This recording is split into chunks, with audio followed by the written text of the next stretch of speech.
Yes, ladies and gentlemen, a very warm welcome to Mark the Shark Irwin. I last saw you in Vegas. What are you up to now, man? It's good to see you. How's it going? I've been great. Yeah, I'm getting ready for my nonprofit's third retreat. We're going to be taking UFC fighters and bare-knuckle boxers and combat sports athletes to Medellin, Colombia, where we will be undergoing ayahuasca therapy with Shipibo shamans in a very traditional ayahuasca setting at the Laraiwa Institute. We're going to be doing data collection before and after with our scientific team, doing brain scans, blood work, and gut biome testing, pre and post therapy, so that we can measure the effects and prove the benefits of this type of treatment as it pertains to traumatic brain injuries and healing. That's fascinating because I'm not sure if you're aware, I work for M2 MMA, and we are all about using data and AI to facilitate helping fighters and evolving this space in terms of traumatic brain injury for fighters. It's a slightly different approach, but very interesting to hear. I mean, this has been massive for you, right? Would you say game changing? Yeah, definitely. I got involved with the nonprofit after one of my most, terrible injuries. I was in the fight of the year in 2023 for BKB. I had the worst hematoma in combat sports history. I broke my nose, I broke my jaw, and it was while I was recovering from these injuries, I decided to get more involved with my coach's nonprofit, Athlete's Journey Home. And I actually used my platform as an athlete to advocate for the nonprofit. And in my latest world title fight, I used every interview I did, every podcast, right, every journalist I talked to. I made it known that the main reason I was coming back was to raise awareness for my nonprofit and to raise funding for our first retreat. And, that fight didn't go my way. It was my third world title fight. I came up on the losing end of it, but the silver lining was that after the fight, the president of our organization, Mike Vasquez, wrote us a large check, which funded our first research project, where we were able to take 8 athletes to Portland, Oregon for psilocybin therapy. We made Fox News 3 times. And as a result of that, we were able to raise enough funding for our second retreat, where we took a number of combat sports athletes and a UK rugby team captain to Cancun, Mexico. We went to the Beyond Center, where we underwent ibogaine therapy and had unbelievable results. We took Mike Joker Guyman, who's a former UFC fighter, Bellator fighter, and an MMA pioneer. He had been diagnosed with Parkinson's-esque tremors, balance issues. He had depression, suicidal ideation, and one very famous suicide attempt that actually made the news several years ago. His neurologist in Irvine, California, told him there was nothing that they could do to help him, and that they were waiting to perform his post-mortem autopsy, at which point they would cut the top of his head off so that they could look inside of his brain and more accurately diagnose him, right? He was so depressed, he almost took his life, admittedly, after hearing this. But we convinced him to come with us and to attempt treatment with our nonprofit. And his symptoms were so bad that my CEO, Ian McCall, and myself would at times have to carry him through the airport because he was not able to walk without shaking, uncontrollably on his own power. We took him to Cancun. We put him through ibogaine therapy. And with one treatment, we cured all of his symptoms. He just actually had a Zoom call with his neurologist today. He was at the neurologist's office. He had his phone on Zoom so we could be in the meeting with him. They said that they have no detection of any of his symptoms anymore after doing brain scans. He's been completely cured of all of his symptoms: Parkinson's, balance issues, depression, suicidal thoughts, and ideation. They said he doesn't need to have any more appointments, and he's free to resume his life. He says that he has a new lease on life.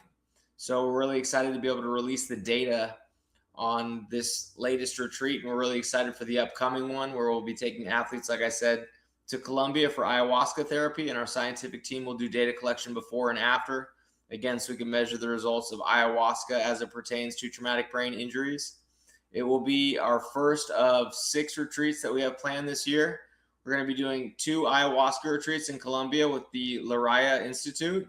We're going to be doing 3 ibogaine retreats with the Beyond Center in Cancun, Mexico. And we're going to do 1 DMTX retreat in St. Vincent in the Caribbean, and collecting data to see the different effects that all these plant medicines have on the brain and healing as it pertains to TBIs, concussions, and other injuries. That is absolutely fascinating, man. But for me, what is ibogaine therapy? Ibogaine, it comes from the iboga plant, which is found in West Africa. It's a very, very powerful active psychedelic plant medicine. There are certain health. Yeah, go ahead. Is it legal? It's not legal in the United States. Senator Rick Perry of Texas went on the Joe Rogan podcast last year and discussed how he was paving the way for Texas to begin therapeutic clinical trials in the state because Senator Rick Perry knew veterans who had been greatly benefited from this treatment. So currently it's not legal in the United States, although hopefully Texas will come on board soon, and other states as well, which is why we had to travel to Cancun, Mexico in order to undergo this type of therapy. And we're really excited to announce we're actually going to be partnering with Beyond and helping to build out Beyond Sports, which will be a sector dedicated to working specifically with athlete populations that have had traumatic brain injuries to go along with their civilian sector, which is Beyond, and their veteran population, which is Beyond Service. So we will be the third wing of Beyond, providing those treatments to our athlete community. Broadly speaking, I think combat sports is behind soccer, the NFL, in terms of concussion protocols. What do you think? What steps should be taken to make sure that combat sports catches up with more established, day-to-day sports? Yeah, it's certainly lacking in that respect. I think probably one of the biggest impediments to getting this sport on track as far as concussion protocol is concerned is the fact that, one, fighters oftentimes are not going to be honest with you as it pertains to concussions and injuries, because fighters are in the only sport where you have athletes that are hurt and pretending they're not, right? You watch a soccer game or a basketball game and you have athletes that are not hurt and they're pretending that they are in order to get a foul and a penalty and things like that, right? In this sport, we're pretending we're not hurt so that we can continue, right, and try and turn the tide of a fight. And ultimately, at the end of the day, with combat sports, the entire goal is to cause brain injuries, to cause, bodily injuries that will prevent the fighter from being able to continue as a result of it. So, and then lastly, at the end of the day, that's what fans want to see from the fighters. They don't want to see a grappling match. They don't want to see submissions. They want to see knockouts. They want to see traumatic brain injuries. And that's what gets the viral highlights. That's what gets people tuning in. That's what all the fans want to see. So it's an unfortunate aspect of the sport, and I don't know how you get rid of that. But one thing that we can do is continue our research and be able to provide this type of treatment to athletes in need so that they can recover after their injuries and after their fights. So for us, one of our main goals is to utilize data, because the data doesn't lie. An athlete can say, I'm good, or, I don't feel good today, or I feel great today. But that's so old school in a way, but the data doesn't lie, right? If you're measuring your camp, if you're measuring all of your numbers, it should be there in black and white. So that is what we're hypothesizing is the best way to improve things. I mean, how do you guys utilize data? I mean, how important is data in terms of what you do? So we are a nonprofit scientific research group. So the data is very important. Obviously, first and foremost, we want to make sure that we're helping the athletes that are going through the program and helping them recover so that they can get back to a normal day-to-day life. Because like I discussed, some athletes like Mike Guyman and others who have Parkinson's like tremors, who have CTE markers, who have serious depression and suicidal thoughts as a result of their injuries. We want to be able to alleviate them of those symptoms, but we also want to be able to prove it, because at the end of the day, we can tell everybody, oh, we feel better and our brain is operating and functioning at a higher level. But a lot of people are going to be skeptical, and that's where the data is important, so that we can prove, right, with empirical science-backed data, medical evidence, that these medicines do have medical and therapeutic benefit. How important is technology in what you do, or is in your preparation as a fighter at the moment? As far as my preparation as a fighter, I use all kinds of different healing modalities for recovery, including hyperbaric oxygen therapy. In fact, as you can see right here, I have a chamber in my living room. I've been running a clinic, an unlicensed hyperbaric clinic here off the floor of my living room to help myself and others. I use red light, cryotherapy, supplements are a big part of my recovery, massage therapy. So definitely placing an emphasis on recovery. But to be honest, my professional prize fighting career is probably winding down as I shift more and more into this healing space.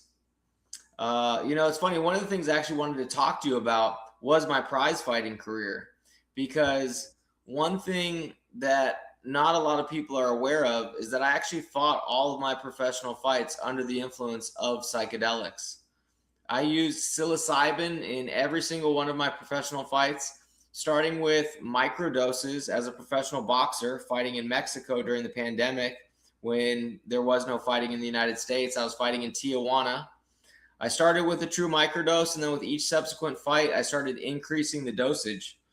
By the time I got to Bareknuckle boxing, I was taking several grams of mushrooms on the day of the fight. I had 5 grams of psilocybin the day that I won the Knockout of the Year award for BYB Extreme. It was against Spencer Ruggieri at BYBX. I took 7.5 grams the day that I won the world title against Joshua Oxendine. I took 7, lost the world title in what was the Hall of Fame Fight of the Year award winner against Julio Tenori. And I took 4 grams in the rematch in what was the Knockout of the Year award for Julio when he knocked me out on that fight. So maybe I should have taken more mushrooms and I would have had a better result. But I've gone from using psychedelics in order to help me achieve great things in combat sports. But in doing so, I incurred a lot of traumatic brain injuries myself, which is what motivated me to get more involved with the nonprofit and the research that we're doing. And so now, using those same psychedelics like psilocybin and other plant medicines to help heal my brain and other fighters within the community. So it's kind of a full circle moment.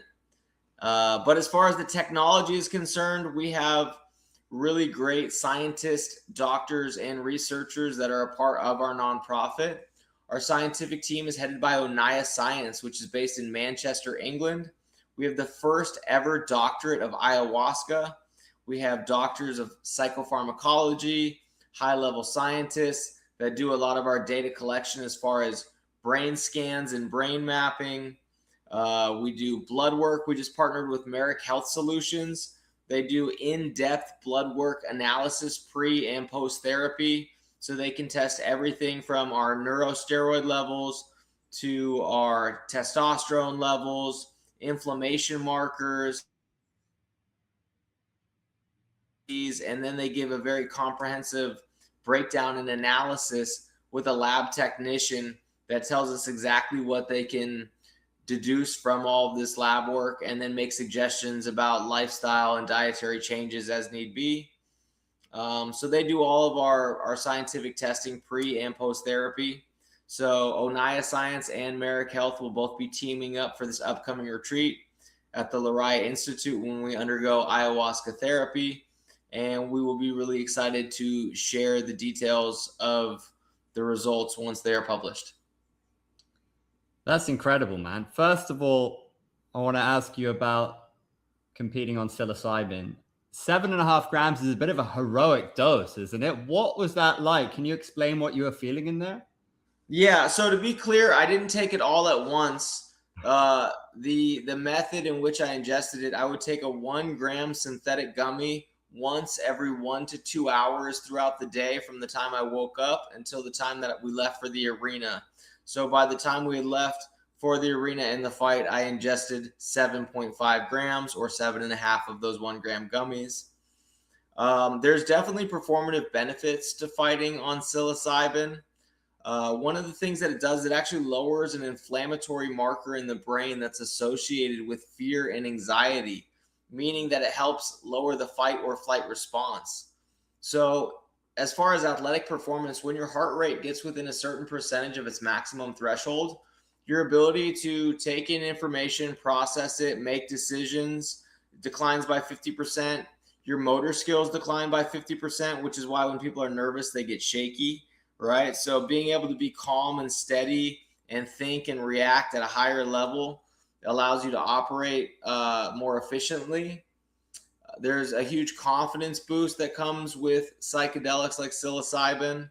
It improves visual acuity to a certain extent, which is why sometimes colors seem brighter and edges seem sharper. It literally improves your vision to a certain extent. And then there's the flow state, right? It increases creativity and imagination. So all of these things I found to be very beneficial when I was fighting on psilocybin. In fact, I can recall very specifically when I had the knockout of the year against Spencer Ujiri in 2022, I'd taken 5 grams that day. And when I was in the ring and they were doing the announcements, I can remember Big Mo, he's saying, in the red corner, fighting out of Huntington Beach, California, Mark the Shark Irwin. And I'm thinking in my head, like, I feel like fucking Godzilla right now. I feel like I could shoot laser beams out of my eyes and breathe fire and smash buildings with my feet, right? And as soon as the bell rang, the first punch I throw knocks him down. He gets up. The second punch I throw knocks him down. A minute later, boom, big left hook. Fight is over. Knockout of the Year award from the Hall of Fame. And that's what sprung me into the world title shot. So there's a lot of performative benefits to it. I wouldn't necessarily recommend taking 5 to 7.5 grams. That's obviously something I built up to over the course of my professional boxing and bare knuckle career. And to be entirely honest with you, I would say that 7.5 was probably too much. My vision started to get a little bit wonky. But yeah, there's a lot of benefit. It's been proven too, psychedelics can help increase your pain threshold, and like I said, I incurred a lot of injuries in my world title fights. I had 3 bare knuckle boxing world championship fights. The fight that I won, I had one of my eyes shut, leaking blood for days after the fight. In the fight of the year, I broke my nose, my jaw, and had a massive hematoma. It was the longest fight in the history of the modern era. It went 6 3-minute rounds at 5,000 feet elevation. To my knowledge, there has been no other bare knuckle boxing matches that went 6 3-minute rounds, especially at high elevation. And I attribute the psychedelics to helping give me the gas and the power necessary to push through. So definitely a wild experience. Like I said, I wouldn't recommend it for everybody, but it definitely helped me achieve some great things in combat sports. But now using those same plant medicines to try and undo a lot of the damage that I incurred while fighting on psychedelics. It's so interesting to me. I think to a lot of people watching this. One thing I want to ask you about, right? We're based in Dubai, so psilocybin, ayahuasca, frowned upon is an understatement, right? But when I was growing up in Thailand, marijuana was more than frowned upon. That would get you locked up for many, many, many years. And now it's everywhere. So things change. So do you think the research you guys are doing, the work that you are doing is going to help change perceptions? And then in 5 years' time, we're looking at a new world when it comes to perceptions of these plants. Yeah, absolutely. I do. And that's why it's so important that we have that scientific based data so that we can show people through the brain scans, through the blood work, through the gut biome testing, and all the other health metrics that we do, that these plant medicines have definitive medical and therapeutic benefits that is undeniable. And again, you could just look at our latest retreat. We took a man that was afflicted with Parkinson's, and he had some of the best doctors in the world from Irvine, California, saying there's nothing that we can do for you, and we're literally just waiting for you to die so that we can more properly analyze you. We cured all of his symptoms, and when we release the data, it will prove that beyond any reason of a doubt, right? So the data goes a long way as far as that's concerned. And then me personally, as an athlete who's used these medicines to achieve a lot of great things in the sport, and also to be able to achieve a lot of great feats in healing, trying to be more open and candid about my use of these medicines to destigmatize them and to help get rid of a lot of the preconceived misconceptions that surround psychedelics. Because for so long, people thought of psychedelics as illegal drugs, and that you're a drug addict and a hippie and this and that, right? And so for me, I want to show that you can be a responsible adult and achieve great things while using these medicines responsibly, right? Maybe some people would consider taking 7.5 grams to be reckless and irresponsible. And there may be some credence to that. But again, being outspoken about it so I can just destigmatize it, and we can start to have these conversations so that people that use psychedelics don't have to do it in such a closeted way because they're afraid of being, subjected to criticism. If you were to go to the pub and have a couple pints with your mates, no one's going to say anything about it, right? It's perfectly acceptable from a social standpoint. Marijuana is certainly getting that way as well, as it becomes more and more legal in the United States and worldwide. And so I'm just doing my part to try and continue to advance the movement as far as normalizing psychedelics so that they become more accepted in everyday society. I'm seeing a lot of people running on psilocybin and really enjoying that, distance running, maybe even ultra marathons. As far as I'm aware, yourself and Mr. McCall are the primary advocates for psilocybin in mixed martial arts, in combat sports. I spoke to Ian maybe 5 years ago during the pandemic, had a great chat with him about it.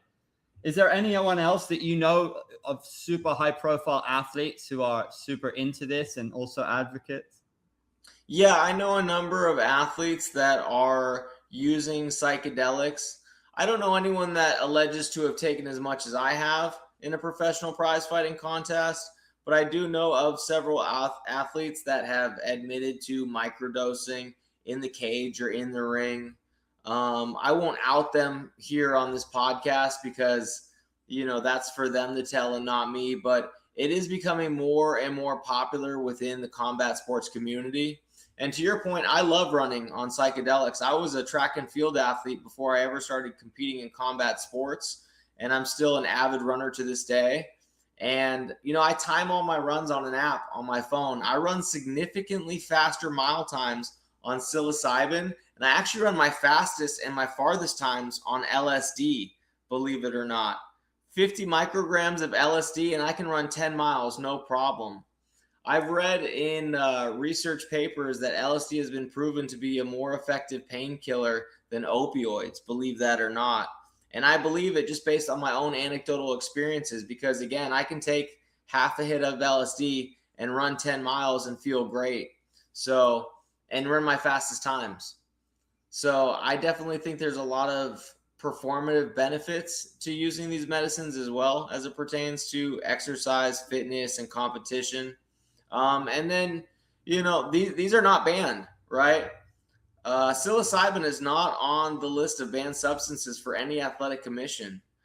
When I won the world title, Ian took to a podcast and started bragging about the fact that his fighter, me, won the world title on 7.5 grams, and he was on 5 grams in the corner. Now, him being a former famous UFC fighter and saying something absolutely crazy like that, the clip went viral. And before long, my opponent saw the clip. They started taking it and sending it to my organization, sending it to the athletic commissions, saying he cheated, he should be stripped, this and that and the other. And lo and behold, The athletic commission came back and said, well, technically it's not against the rules, and therefore he's allowed to take as much psychedelic mushrooms as he wants before a professional prize fight. Nonetheless, that ended up derailing that rematch, and I ended up fighting Julio Tenori as a result, which is what ended up being the fight of the year in 2023. So yeah, you're allowed to take psychedelics, and it could be of great benefit to you. So like I said, I try to be outspoken about it. I try to advocate for it because there's all kinds of health benefits, from anti-inflammatory effects to improved performance. So it not only helps you achieve greater numbers and greater performances, but it also is going to help from a neurological standpoint as far as lowering inflammation, lowering damage done to the body and the brain. So yeah, these things can really help the athletic community. It's intriguing, to say the least. We'll wrap up, man. I want to talk about Fight Circus. That's where I met you. We had a lot of fun. How was your experience? What's great about Fight Circus, and where do you see it going? Fight Circus was the most fun I've ever had in my entire adult life, and I can say that with 100% honesty. You know, there's so many combat sports legends involved with it. We had Mayhem Miller, Gabby Garcia, Felony, right? People I grew up admiring on television. And now I'm locked in an arena with these guys, drinking beer, smoking weed, taking psychedelics while we're going through dress rehearsal, trying to come up with the most absurd stuff that we possibly can to make the crowd laugh and to be entertained. Fight Circus is like UFC meets WWE meets Saturday Night Live, right? It's famous, iconic combat sports athletes in very absurd rule sets that's very humorous and entertaining. We got famous fighters, we got pole dancers, we have break dancers, hot chicks in cosplay outfits, midgets, clowns, there's beer, and just, it's insanity. John Nutt is absolutely nuts, but he's a mad genius. And like I said, it was the most fun I ever had, and I can't wait to do it again. Where do you see it going? The world tour. You know, it started in Thailand. I saw it on YouTube, and I reached out to Johnny Tello, who I was friends with because we're both bare knuckle fighters. And I was like, hey, get me in. Like, I have to be a part of this. I would be perfect for this. And I was bugging him about it for a year. And then he connected me with Keith Martinez, who's one of the people running the show. And I was bugging him about it for a year before we finally had our US debut. And it was definitely worth the wait. We're currently awaiting details on the next dates. We're hoping March, Las Vegas, Los Angeles, Miami, Japan, Thailand, the world tour. So I told them I'm your guy. Any dates, locations that I'm available, fly me out, sign me up, whatever you want me to do, I'm in. Because, again, it was the most fun I've ever had, and I can't wait to do it again. I believe Fight Circus needs to go to Tokyo one day. I just think it's a match made in heaven. On my bucket list is to beer box Johnny Tello in front of an iconic global location. So maybe 2026 is my year for that. But beer boxing, if he's not available, put me in. Hell yeah, I'm keen, man. Get over to Asia or London. But beer boxing, the potential of that seems massive to me. What do you think? Yeah. It was hilarious. It was so much fun. I was absolutely wasted for my fight. We filmed it. I blew a .43 during the dress rehearsals. According to ChatGPT, that's supposed to be impossible, should cause death or hospitalization. But I went out there and I won my match after blowing that .43, which is on my Instagram. By the way, you can go ahead and watch it. A lot of people said it's impossible to win a bare knuckle boxing match on 7.5 grams as well, but I did that, so I guess I make a habit out of doing the impossible in combat sports. But beer boxing is definitely, I think, the highlight of Fight Circus, which is why it was the main event. It's got booze, it's got violence, it's got comedy. There was a big brawl at the end, very WWE style. There's something for everybody there. I love it. It's entertainment. I mean, fight sports are so unique because it's not like any other traditional sport, right? It's a crossover between spectacle sport, entertainment, prize fighting, athleticism. there's so many things baked into one in this game, and I think some people still don't get that. You know, they just think you show up, you work hard, and there's a lot more to it than that. And I think it's great what you're doing, because you're doing something interesting, you're pushing the envelope, and you know, you're an individual. So it's very cool to see, man. It's good to speak to you. And next time I see you, I have a funny feeling, you know, it's going to be at a great occasion. Yeah, I can't wait, my friend. Make sure to subscribe to the LowKick MMA YouTube channel for all the latest news, event previews, and interviews with some of the biggest stars in MMA.